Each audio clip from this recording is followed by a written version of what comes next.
Ate Gart, pwede pa po ba magpa-enroll? Pwede pa.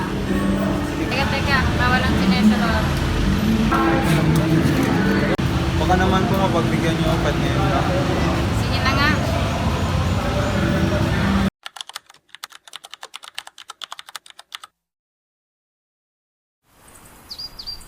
Matapos makapagpalista si Red sa paaralan, siya ay sinundo ng kanyang kuya.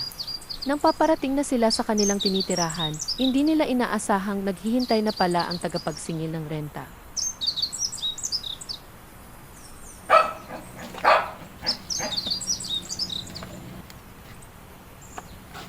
Hoy!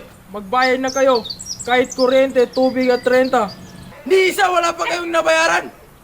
Pasensya na. Sa ngayon, renta pala ang mababayaran ko. Renta lang? Paano ang kuryente at tubig? Ang tagal ko nang naghihintay oh!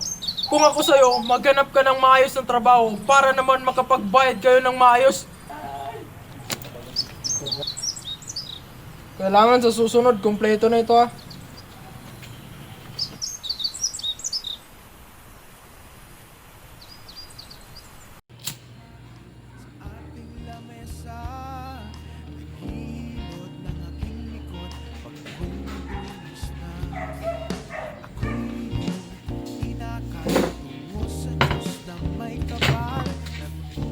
Pasensya na rin ha. Ganito na lang ang sitwasyon natin. Lagi na lang nahihirapan. Kahit sa pangbayad ng renta, kuryente at tubig, nahihirapan pa tayo. Malakas na pong mahanap ng maayos ng trabaho eh. Ipangako mo sa akin rin, ayusin mo ang pag-aaral mo at kapag tapos ka. Pangako yun yan. Kaibigan ka rin tunay, karamay sa ano pa man. Biyaya ka ng may kapal, salamat sa iyong pagmamahal. Tunay ako ay mapalad, mayroon. Nung nalaman ni Red na mayroong scholarship exam sa paaralan, hindi siya nag-atubili na subukan upang makatulong sa pagbawas ng bayarin ng kanyang kuya. Sumama ang kanyang mga kaibigan sa pagkuha ng scholarship exam.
Lingid sa kaalaman ng kuya ni Red, siya ay pasikretong nagtatrabaho kapag siya ay mayroong bakanting oras sa kadahilanang nais din niyang makatulong kahit papano sa kanyang mahal na kuya.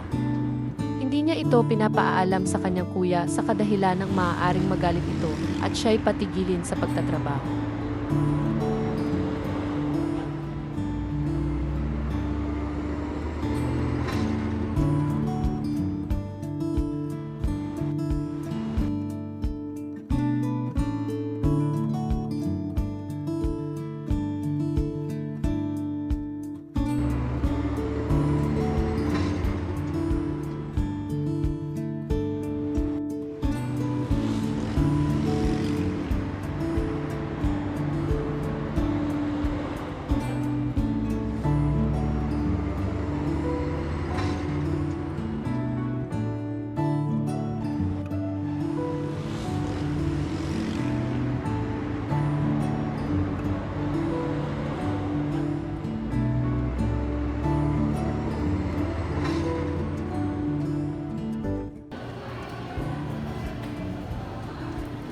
Pre, saan yung mga parati mong kasama?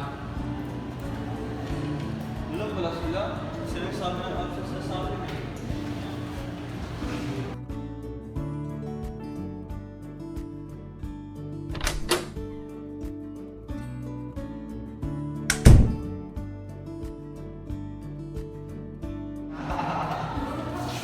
Good afternoon, class. Good afternoon, sir! Okay, class, our topic for today is about freedom. Does anyone here have an idea on what freedom is? Sir, in my own understanding is that freedom is the ability to do whatever you want without any limitation. That's correct. What's your name? Jairus Rafica. Okay, you may now sit down. Thank you po. Sa pagdaan ng mga araw, napansin ng kanyang mga kaibigan na walang pagbabago sa kanyang pagsusumikap mag-aral kahit ito ay pagod sa pagtatrabaho, pag-aaral at pagpupuyat. Nanatili siyang isang modelo sa kanilang silid-aralan. Kahit saan man magpunta si Red siya, ay laging nagbabasa upang mapanatili niya ang kanyang grado.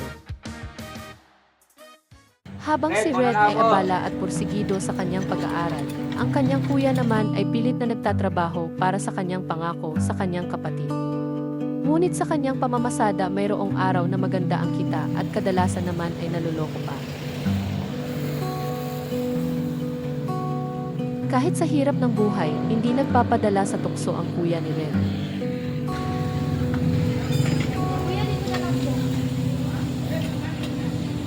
Ate, yung bayad nyo! Kuya, pwede pa sakay? Doon lang sa may bangkay.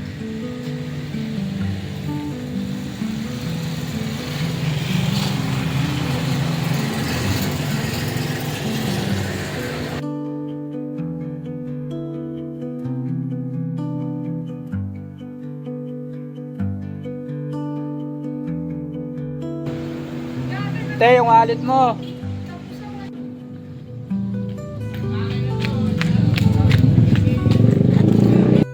Sa maghapong pamamasada parang naramdaman ng kuya ni Red ang sobrang pagkahina ng kanyang katawan na parang naubos.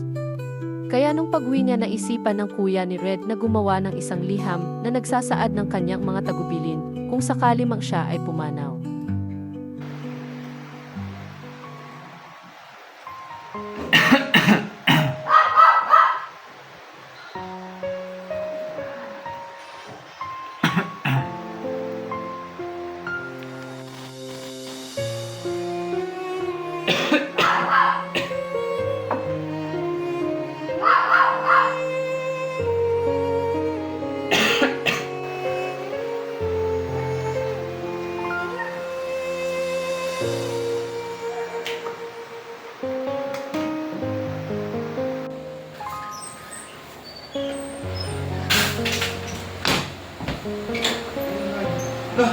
Kuya!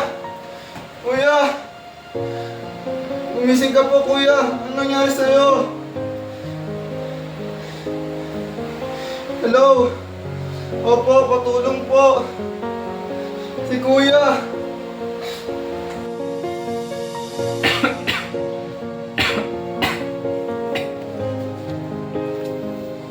Mainit ka pa rin, kuya. Tayo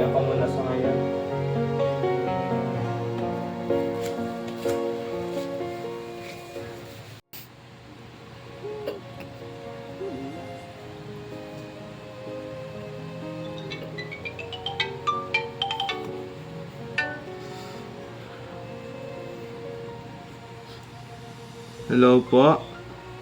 Si kuya po nagpapahinga po ngayon. Bakit po? Ay, opo, sa renta po. Ako na po ang magbabayad doon po. Sige po, thank you po.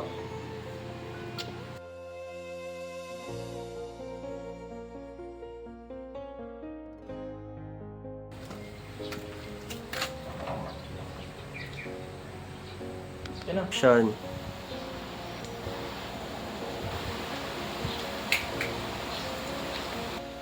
Ay, kayo po pala yan. Pasok po muna kayo.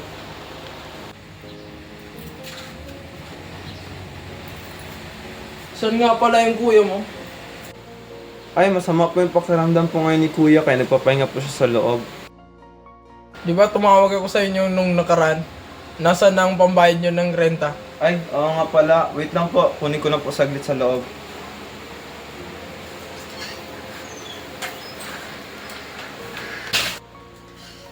Ito na po yung bayad. Pasensya na po kung natagalan.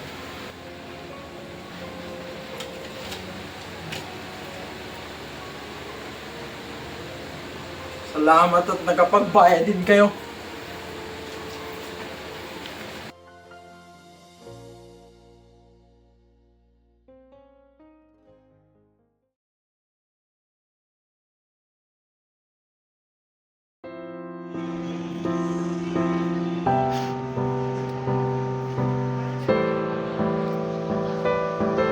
Ladies and gentlemen, please welcome with high honors, Jared Corona Serafica.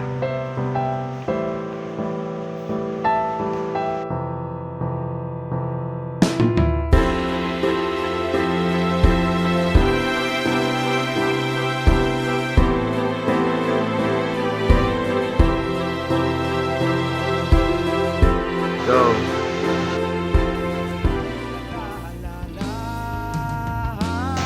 Kuya, ito na yan. Oo, ito na yan. Kaibigan ka rin tunay, karamay sa ano pa man. Biyaya ka ng may kapal, salamat sa iyong pagmamahal. Tunay ako ay mapalad